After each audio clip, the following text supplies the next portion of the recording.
Eh, Hay varias maneras de abordar el estudio de los conjuntos numéricos. Eh, una es constructiva y la otra es axiomática. Nosotros elegimos presentar a los números reales de manera axiomática, porque si de alguna manera, aunque parezca que empezamos por lo más complicado, resulta el camino de estudio más simple en realidad. Es bastante complicado eh, hacer el otro camino e ir creando cada uno de los conjuntos a partir de los naturales, después los enteros, después los racionales, después los reales. Ese sería el camino que no elegimos. En ese camino la ventaja es que uno tiene que poner menos axiomas porque y muchas más definiciones a partir de los números naturales nada más. En cambio, el camino que elegimos nosotros es inverso. Damos existencia mediante los axiomas a los números reales y a partir de ahí estudiamos los subconjuntos de números reales que son los más interesantes. Entonces es como que tenemos la visión completa de todos los conjuntos y vamos recortando para estudiar lo que nos interesa, en particular el primer conjunto interesante numérico que vamos a ver es el de los naturales. Después vamos a trabajar con los enteros, después con los racionales. O sea que es como que empezamos de atrás para adelante, pero después retomamos un camino de ir de vuelta a crecer, digamos, ¿no? Entonces, lo que voy a hacer es compartir la pantalla.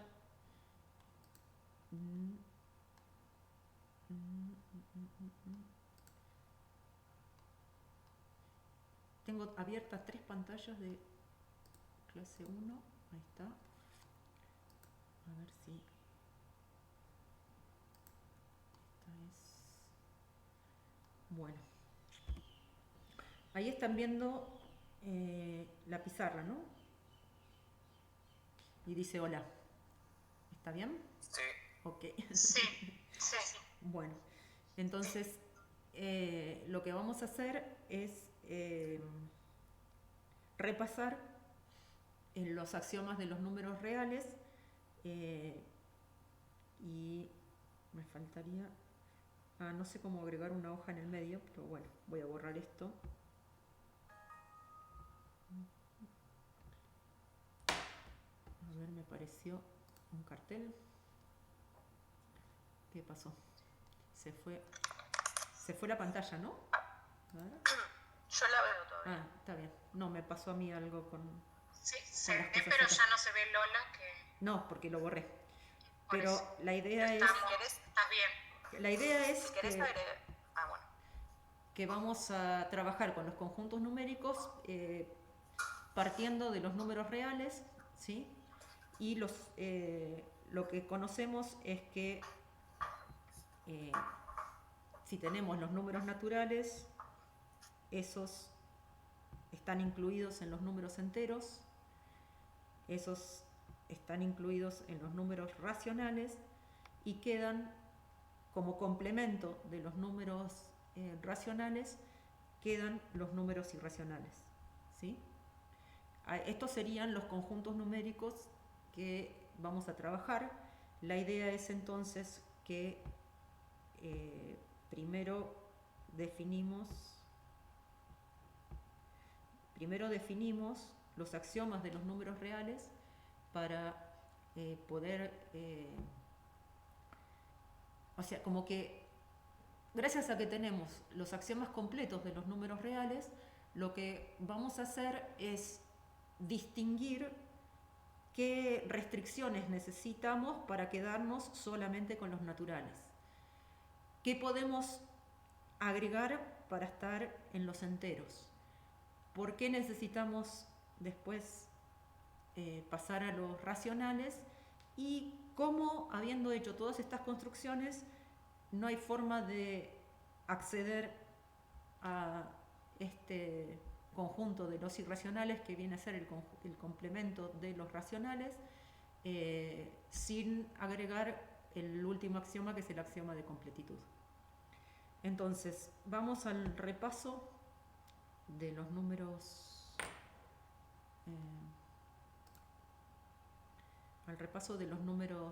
de los axiomas de números reales, que los fui sacando del libro que tienen de Carlos Sánchez, ¿sí? Entonces, a ver, por empezar, yo puedo escribir. Recuerden entonces que tenemos a los números reales. Ahora vamos a ver con la primera operación, que es la suma, ¿sí? Acá tengo. Entonces, por empezar, tenemos a los números reales y dos operaciones binarias. ¿Qué significa estos conceptos? Bueno, operación es lo que hago es tomar dos elementos del conjunto R y el resultado va a ser un elemento del conjunto R. O sea que una operación es una función del producto cartesiano R por R con resultado en R. Lo de binaria es justamente por eso, porque estoy tomando dos elementos del conjunto R y el resultado va a ser también un número real. Dicho en palabras simples, cuando sumo dos números reales, el resultado es un número real. Entonces, ¿cuáles son los elementos del dominio? Esos dos números reales que estoy tomando. ¿Cuál es el elemento imagen? El resultado de sumar esos dos números, ¿sí? Las dos operaciones que van a aparecer son la suma y el producto, que son las operaciones que conocemos desde siempre, ¿sí? O sea, el camino una divergencia histórica. El camino que elegimos para nombrar a los números reales y empezar a trabajar con los números reales es en realidad un camino bastante joven en la historia de la matemática.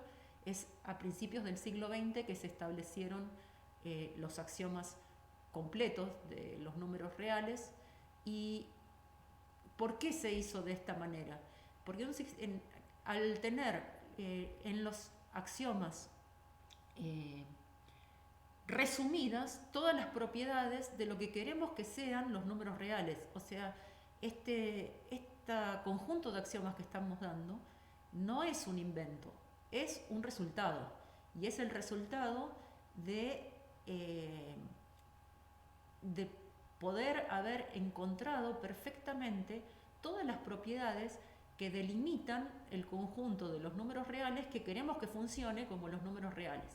¿De acuerdo? Entonces, la idea de este listado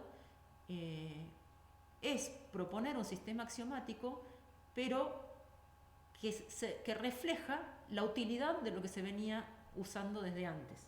O sea, por ejemplo, que la suma cumple con la propiedad asociativa es una propiedad que venimos usando desde que empezamos a trabajar con números, probablemente antes de la primaria. Si tenía 5 autitos, me regalan 2 autitos y después 4 autitos, voy a tener 11 autitos y puedo ir acumulando los resultados, y a nadie le suena como algo caprichoso pensar en que la suma de los números naturales, de los números reales, cumple con la propiedad asociativa. ¿Se entiende?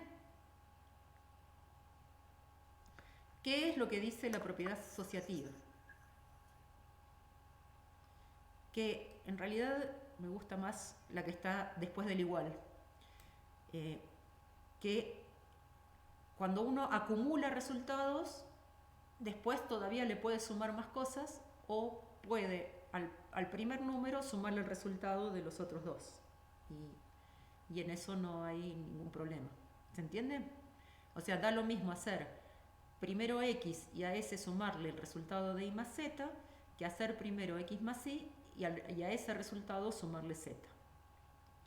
La conmutatividad es otra propiedad que no trae ningún problema, porque da lo mismo sumar x e y que y con x, ¿sí? Y esos son resultados entonces que simplemente resumen lo que veníamos, lo que queremos que hagan nuestros números reales, ¿sí?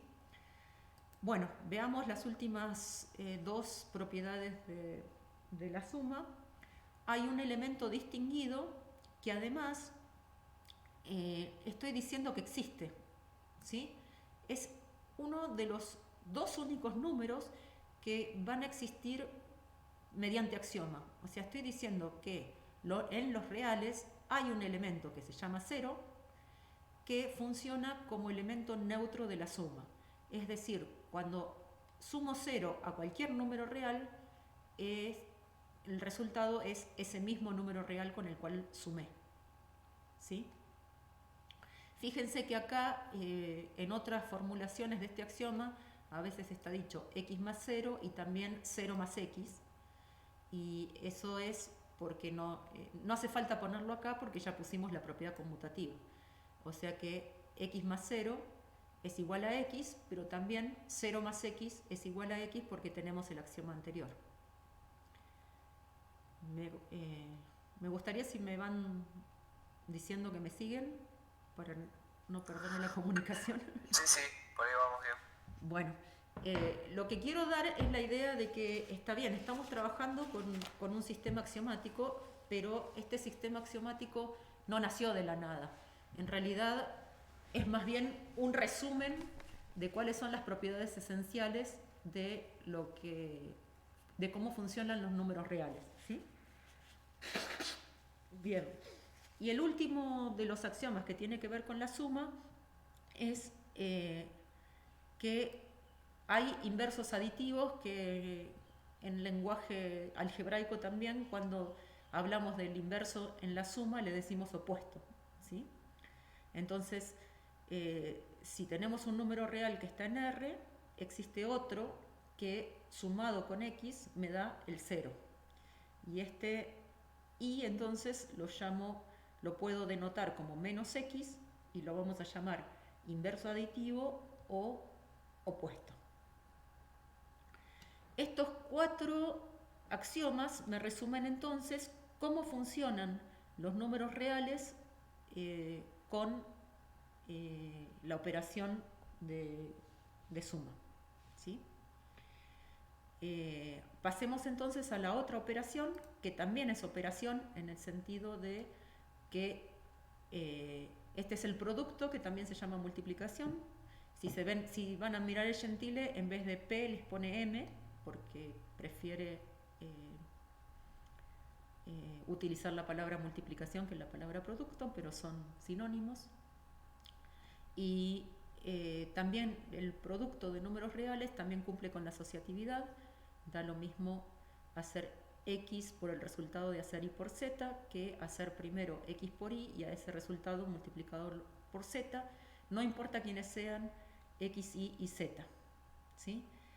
La multiplicación también es conmutativa, x por y es igual a y por x para todo x y para todo y de R.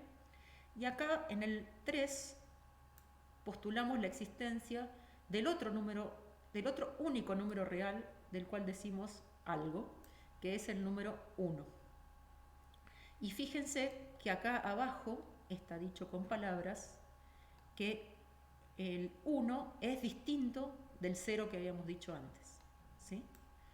Entonces, tenemos dos números reales que son a los cuales les damos existencia a partir de los axiomas, el 0 y el 1. ¿Cómo funciona el 1? Como elemento neutro del producto. O sea, si multiplicamos cualquier número real por 1, el resultado es ese mismo número real.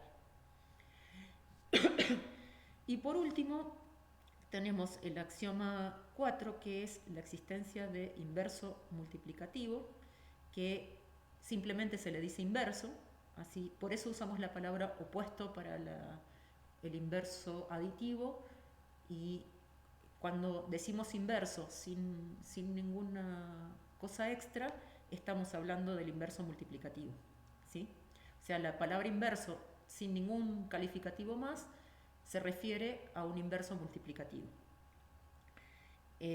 Acá todo número real, pero fíjense que le pusieron una estrellita ahí al R, todo número real que sea distinto del 0 tiene inverso, ¿sí? Y este número, entonces, ya habíamos dicho que 1 es distinto de 0, y en el axioma 4 estamos diciendo que todos los números reales que no sean el 0 tienen un inverso multiplicativo, tal que si yo agarro el número x y quiero llegar al 1, encuentro un número real y que lo realiza. O sea, hay un número y que multiplicado por x me da el 1. Estos son los 4 axiomas que corresponden a el producto. Entonces, antes me olvidé de decirlo, pero el conjunto R, sacándole el 0, uy, está difícil, estoy escribiendo con el mouse, así que no me sale tan fácil. El R sacándole el 0, parece una O.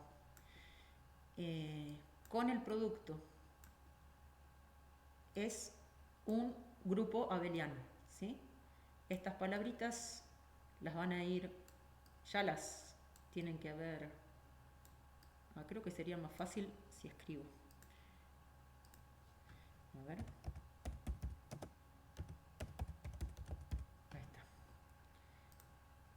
Esto entonces es un grupo abeliano, le voy a poner un colorcito como para que... Ahí está. Y borro esto que está acá porque yo soy medio obse. Bien. Antes, el R completo con la suma también es un grupo abeliano. Entonces nos fijamos que estas dos cosas tienen la misma estructura. Pero todavía nos falta la propiedad distributiva, que es la que me enlaza a las dos propiedades, a las dos operaciones.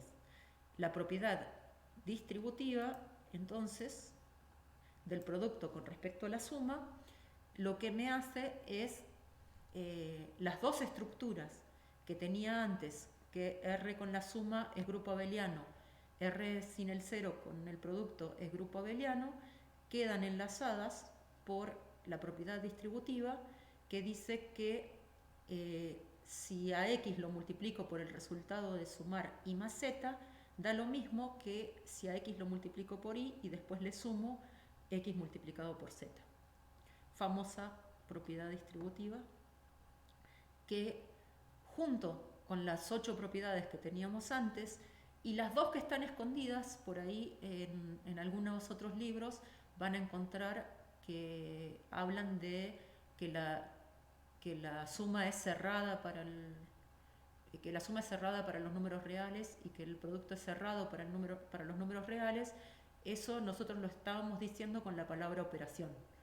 Para que una función de r cuadrado en R sea operación, el requerimiento es que la imagen de esa función sea un número real también. Por lo tanto, al decir que la suma y el producto son operaciones, es lo mismo que decir que la suma es cerrada para los números reales y que el producto es cerrado para los números reales. Estas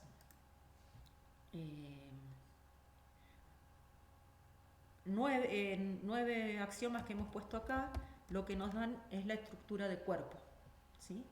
O sea, R con la suma y el producto cumplen con la estructura de cuerpo, y en realidad el chiste un poco también acá es que esto también lo cumple Q, ¿no? O sea, los números racionales también tienen estructura de cuerpo. Lo que diferencia los números racionales de los reales completos es el axioma de completitud, que es parte de la lista de lo que estamos haciendo ahora. O sea que estos 9 axiomas que vimos ahora es cómo funcionan los números reales con las operaciones de suma y de producto. Pero nuestra estructura requiere también que tengamos en cuenta propiedades de orden, ¿sí?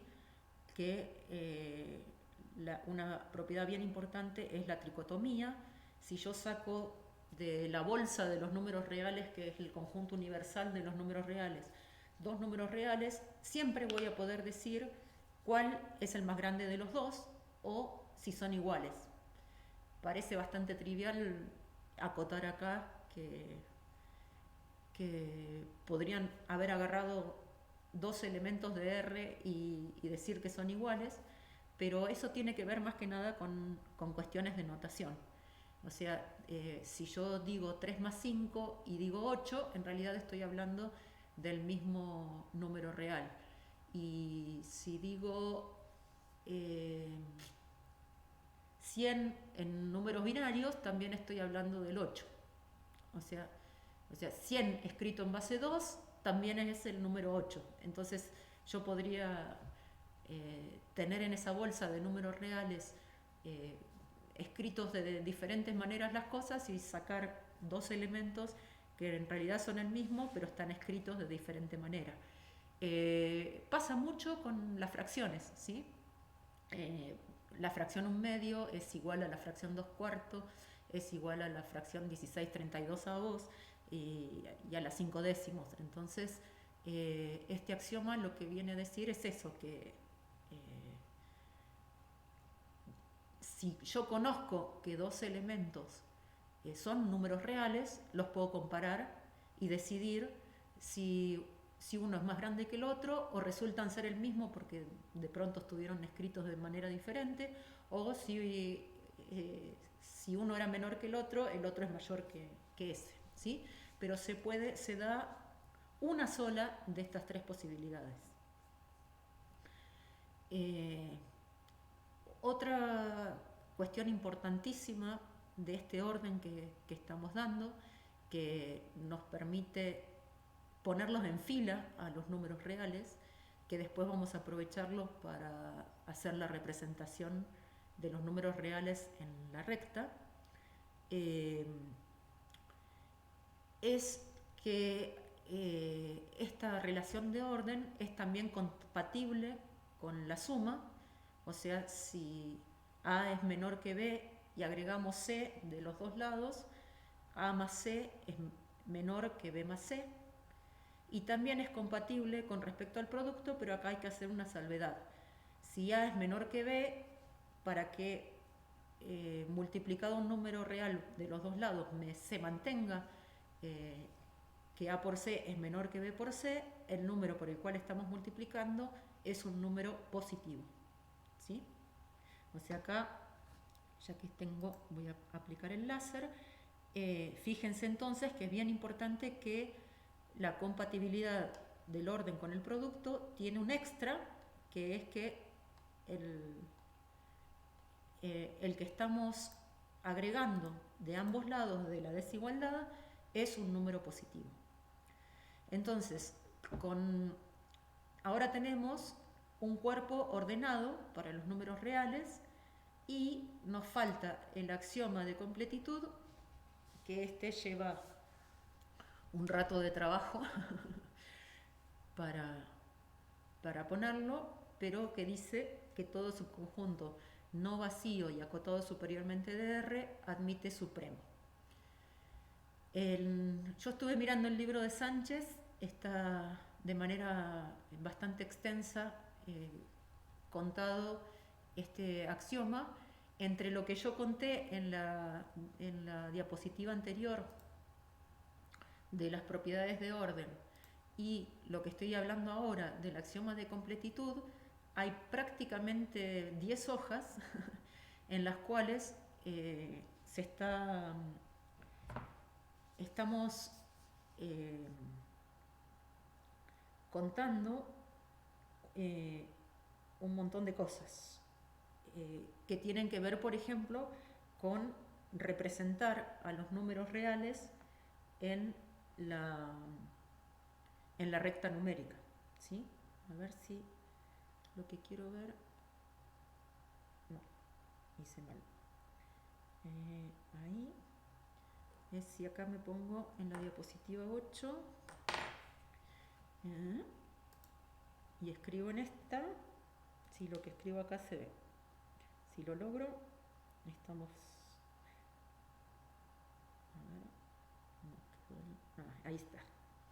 Bueno, entonces, la representación que se hace de los números reales sobre la recta tiene que ver con dotar a la recta de una regla, ¿sí?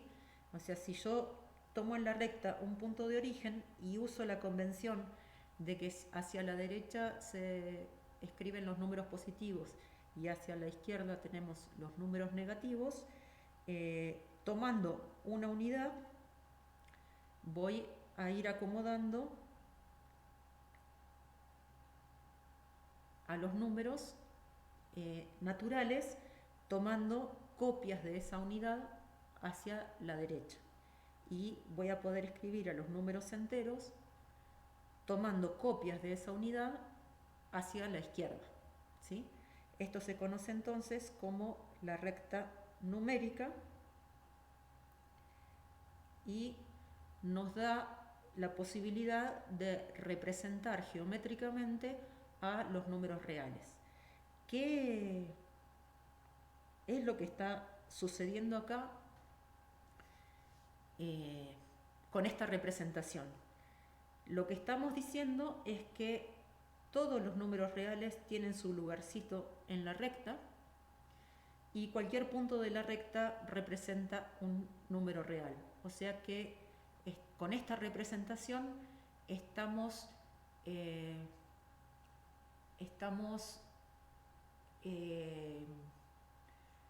proponiendo una bisección entre los puntos de la recta y los números reales.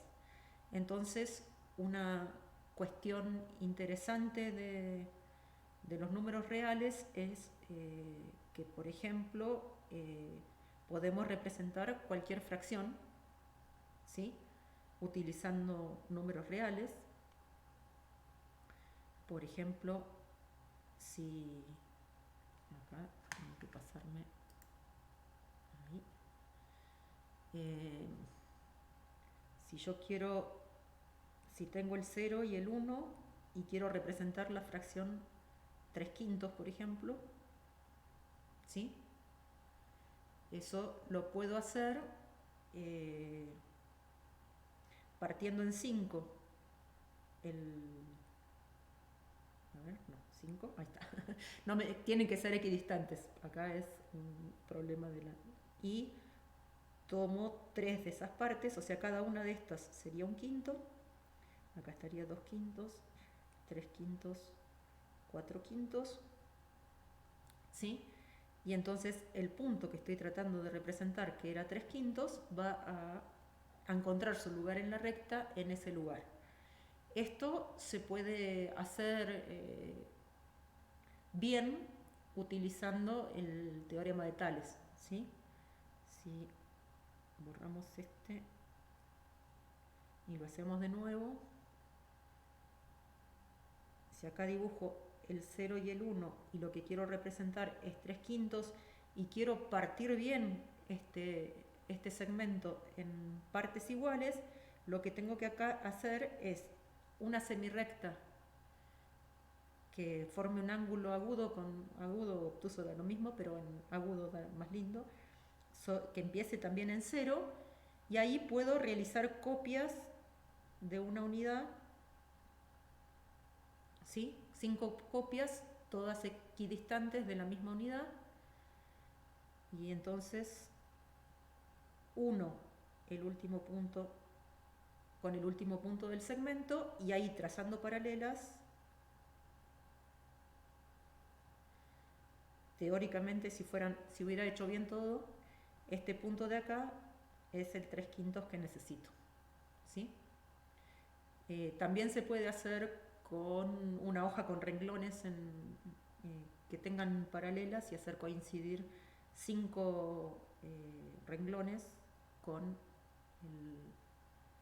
el principio y el final del segmento que uno quiere hacer.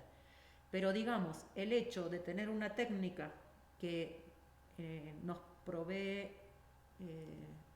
la posibilidad de dividir un segmento en n partes congruentes nos permite decir que cualquier número de Q se va a poder representar en la recta numérica. Una cosa que pasa con la recta numérica cuando miramos la representación es que, por ejemplo, aparecen algunos números como la diagonal de un cuadrado de lado 1, que no se puede representar por un número racional, pero sin embargo tiene su lugarcito en la recta. Si uno, acá está 1,41 y sigue para adelante, no me salen los puntitos, no marca los puntitos. Entonces acá el número raíz de 2 podemos probar que no es un número racional. De hecho lo hemos hecho en Introducción al Quehacer y Razonamiento Matemático, y probablemente también lo hayan hecho en Matemática General. Este número raíz de 2 no es un número racional, pero sin embargo tiene una ubicación en la recta. Y después hay números que no son construibles, como pi, que son números irracionales, que también tienen su lugar en la recta, pero no se pueden construir a partir de una técnica de regla y compás o como hicimos antes, porque no son números racionales. Bien, entonces vamos a borrar esto y vamos a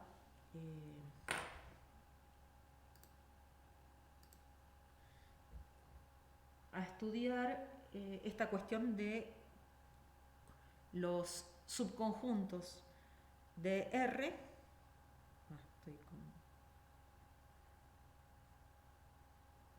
Que tienen una particularidad importante porque son subconjuntos bien importantes de R que se llaman los intervalos. O sea, de los subconjuntos posibles de R, habíamos visto que algunos no son intervalos, como por ejemplo los números naturales, los números enteros. Esos son subconjuntos de R, pero que no son intervalos. Los intervalos tienen que ver con la representación geométrica un poco. Lo que nos interesa es poder determinar un sector determinado por lo que pasa entre dos puntos, ¿sí? Por ejemplo, acá entre 1 medio y 3 medios nos interesa tener en cuenta a todos esos números que están entre 1 medio y 3 medios. Entonces, vamos a borrar.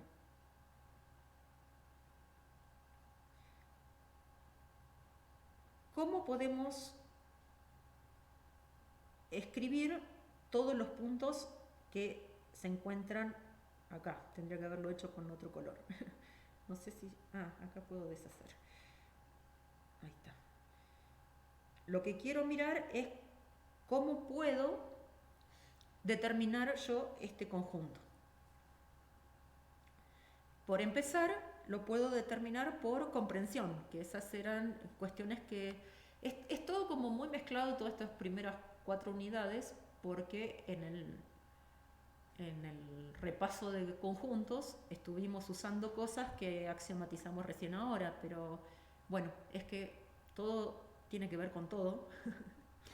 Y bueno, una forma de escribir este conjunto es por comprensión, diciendo que son los x de los reales que se encuentran entre 1/2 y 3/2.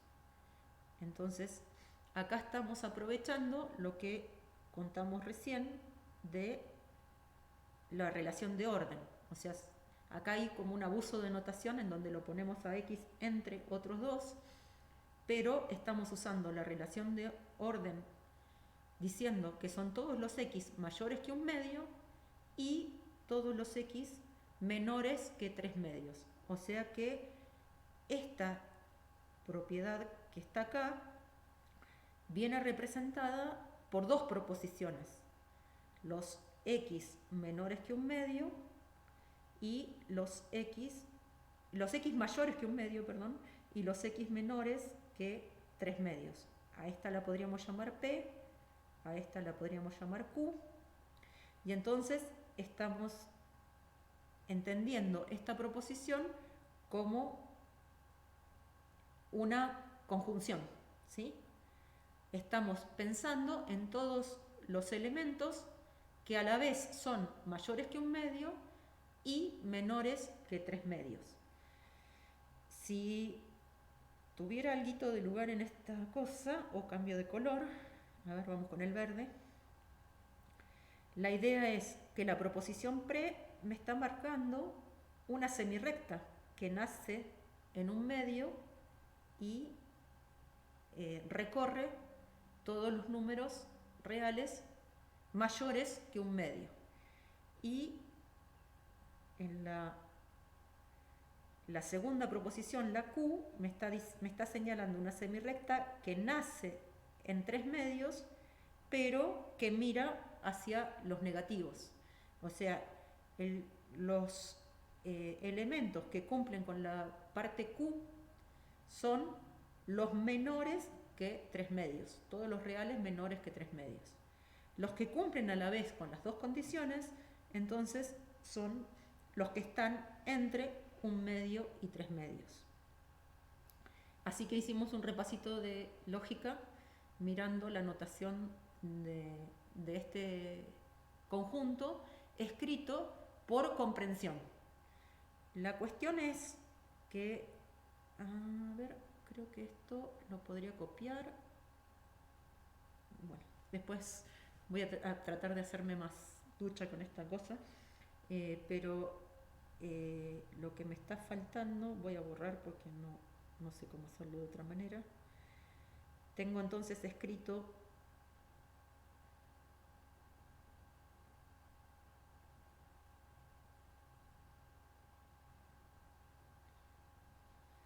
el conjunto por comprensión, lo tengo representado geométricamente, y esto tiene una notación especial que es la notación de intervalo. O sea, este conjunto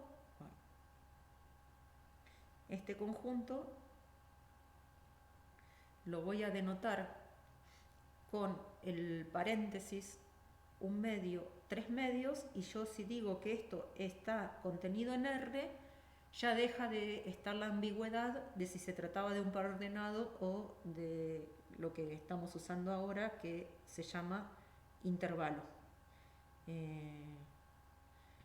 ¿Vieron estas cosas? Sí.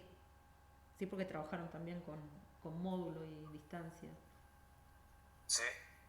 Bueno, lo más confuso de esta notación es no darle contexto, ¿sí? O sea, si uno mira 1/2, 3/2 entre paréntesis, tiene dos interpretaciones al menos.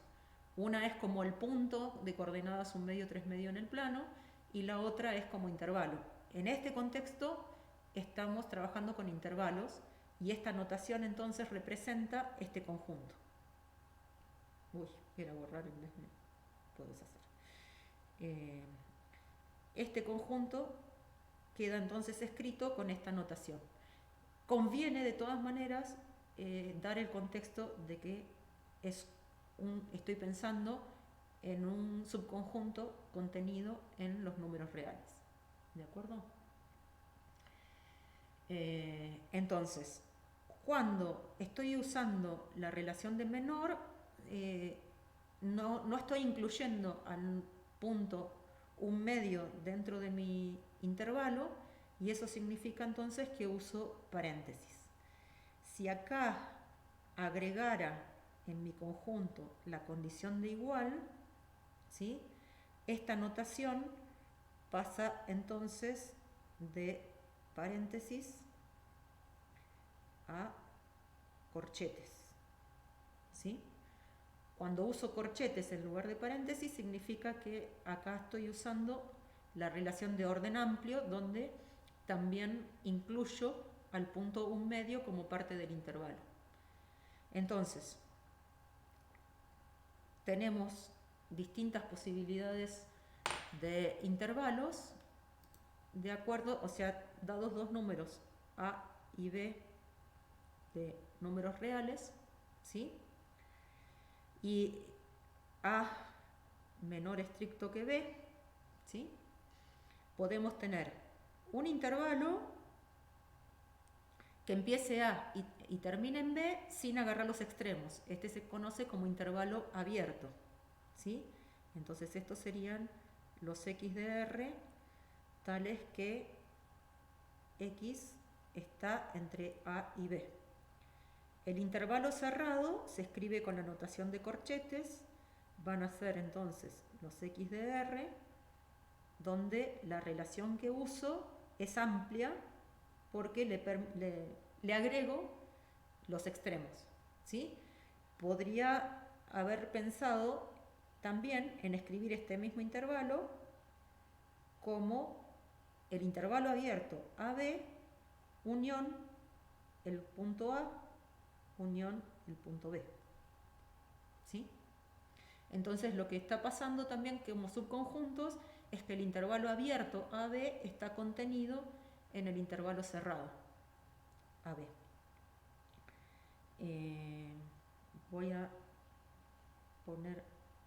sacar lo último que escribí y uso la misma. Ustedes no deberían poder hacer esto, pero ahora vamos a mirar un intervalo que también puede ser cerrado en el origen y abierto en el extremo final, o también podría ser abierto en el origen. O sea, se pueden mezclar estas cosas. Y ahora vamos a ver también algunos casos particulares. Estos serían entonces los X de R, y cómo completo acá los signos de entre. Como A está con corchete, acá corresponde poner menor igual. Como B está con paréntesis, acá corresponde poner menor, ¿sí? Y ahora no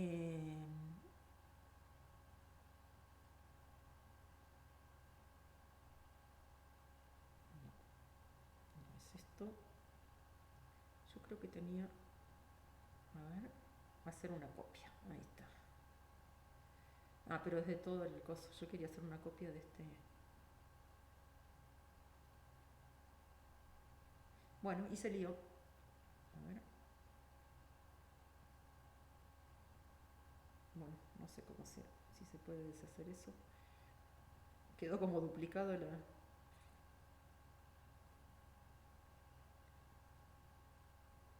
¿Qué te pasó, Marta?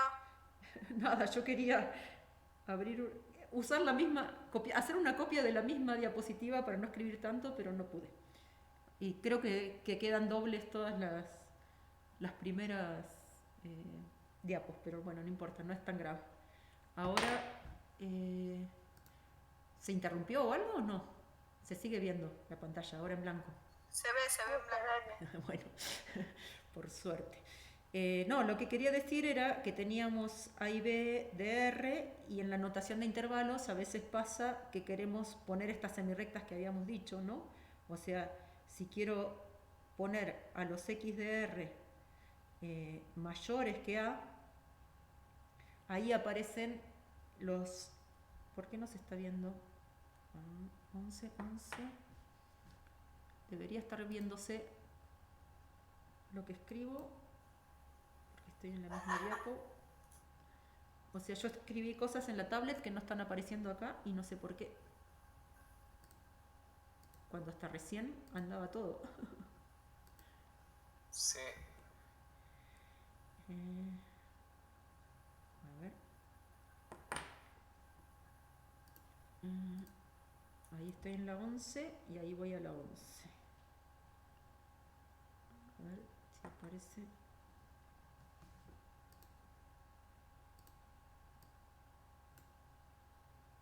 Es como que se me desconectó la tablet de la compu, lo cual no me divierte nada. A ver.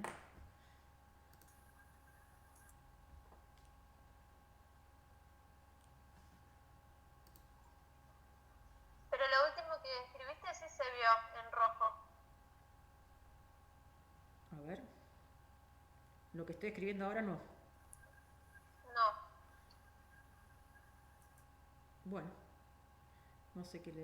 Pará, pero que ahora estamos en la página 12 en lo que vemos. Sí, Yo sí, estoy sí. en la 11 y en la 11 me aparecieron rayas. Ah, bueno. Entonces, eso ahí está. A ver, ahí. Ahí sí. Ahí sí, entonces. Pero no... Sí, aparecieron rayas de lo que escribí en la compu, no en la tablet. Bueno. Bueno, lo que quería decirles, que ya podemos ir cerrando, porque estamos más o menos... era cómo escribir los intervalos con el símbolo de más infinito, ¿no? Y menos infinito. Y también contar que más infinito y menos infinito no son números, sino que acá simplemente se utilizan como una notación.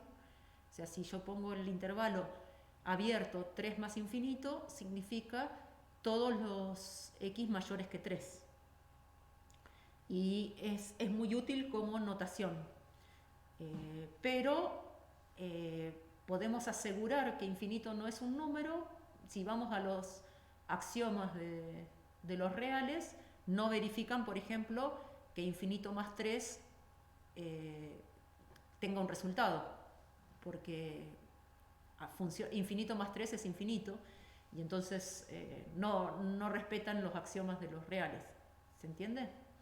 Así que por ahora el más infinito y el menos infinito son simplemente una notación que nos va a permitir describir a estos intervalos que constituyen semirrectas, que si van desde menos infinito hasta un punto son semirrectas que nacen en un punto y crecen hacia la izquierda, y si empiezan en un punto y terminan en más infinito, son semirrectas que empiezan en un punto y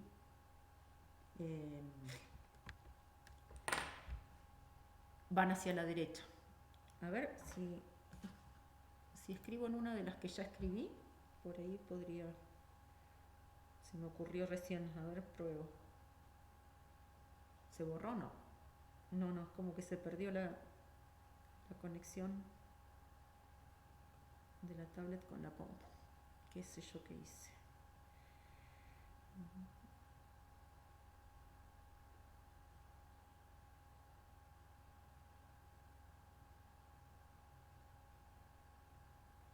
A ver ahí.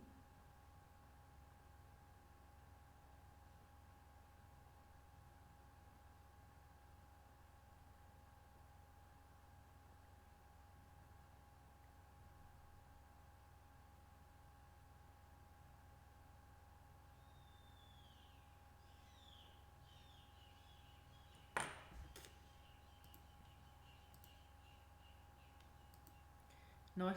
Bueno. Vamos a dejar acá. Lo que es importante como continuación va a ser hacer un repaso de módulo, de valor absoluto en R, Y ahí viene importante tener un buen manejo de la notación de intervalos para poder trabajar con todo esto. Y, y bueno, en la clase que viene la idea sería trabajar un poco con valor absoluto y ya empezar a ver qué características tienen el subconjunto de los números naturales, ¿sí? En principio, con eso termina la teórica de hoy.